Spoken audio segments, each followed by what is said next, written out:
السلام علیکم، میں آپ کا ہوسٹ محمد ارشد آج نئے سوال کے ساتھ آپ کے خدمت میں حاضر ہوں۔ آج میں جو سوال شیئر کرنا چاہ رہا ہوں وہ ہے ہسٹری آف لٹریچر کا بہت ہی امپورٹنٹ کویسچنس رینیسانس جو ہے وہ بہت ہی امپورٹنٹ کویسچن مجھے لگا۔ میں نے کہا کہ بی ایس انگلش میں یہ بھی مجھے شیئر کرنا چاہیے، تو میں زیادہ ٹائم ویسٹ نہیں کروں گا۔ یہ ویڈیو بہت انٹرسٹنگ ہونے والی ہے، تو ویڈیو کو اینڈ تک دیکھے گا۔ اور اگر میرے چینل کو لائک نہیں کیا تو لائک کر دیجیے۔ اس سے پہلے میں لنگوسٹک کے کویسچنز سینڈ کر چکا ہوں، واٹ از لینگویج۔ اگر آپ نے نہیں دیکھا تو اس کا ڈسکرپشن میں آپ کو لنک مل جائے گا۔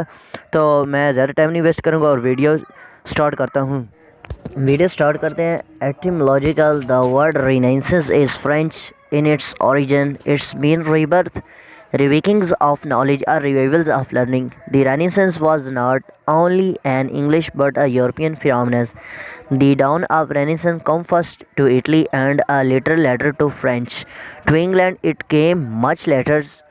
Roughly speaking, about the beginning of 16th century, it may be said that in Italy the impact of Greek learnings was first felt when, after the Turkish conquest of Constantinople, the Greek scholars fled and took refuge in Italy, carrying with them a vast treasures of ancient Greek literature in the forms of manuscripts and books.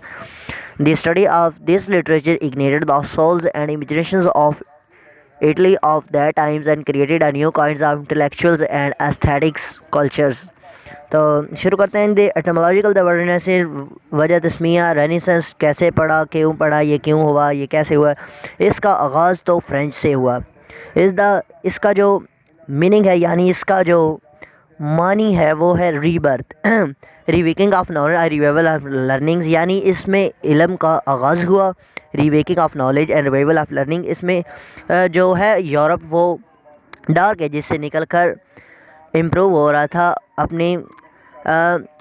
اپنے اجالے کی طرف جا رہا تھا، دوبارہ پیدا ہو رہا تھا۔ یہ رینائسنس انگلش کا نہیں ہے، یورپین مضر وقت ہے، اس کا بھی ہے، لیکن سب سے جو پہلے یہ ری برتھ جو شروع ہوا تھا وہ اٹلی سے ہوا تھا۔ اس کے بعد جو ہوا وہ فرینچ، اور اس کے بہت زیادہ دیر بعد انگلینڈ میں شروع ہوا تھا۔ اس کا آغاز 16 سینچری میں ہوا۔ اس کے بارے میں بتاتے ہیں کہ اٹلی اٹ میں بی سیڈ، شاید اس کا کہا جاتا ہے کہ اٹلی کمپیکٹ گریک لرننگز، پہلی مرتبہ جو ترکش کنکویسٹ ہے تو گریک اسکالر فلیڈ اینڈ ٹوک ریفیوج، اس نے اٹھایا اور ترکی میں اٹلی میں جا کر اس نے پناہ لی، اور اس کے پاس جو گریک ایشینٹ یعنی پرانا ادب تھا وہ اس کے پاس مینیوسکرپٹس، یعنی کچھ مینیوسکرپٹس اور بک کی شکل میں تھا۔ یہ جو نئی اسٹڈی کا یہ اٹلی کی روح کو اچھا لگتا تھا اور اس کے ٹائم میں بہت مشہور ہے۔ یہ نئے عقلی اور جمالیاتی جو نیا سبق اور نیا کلچر اس گریک ایشین اسکالرز نے جو لے آیا تھا، یہی ہے رینیسنس۔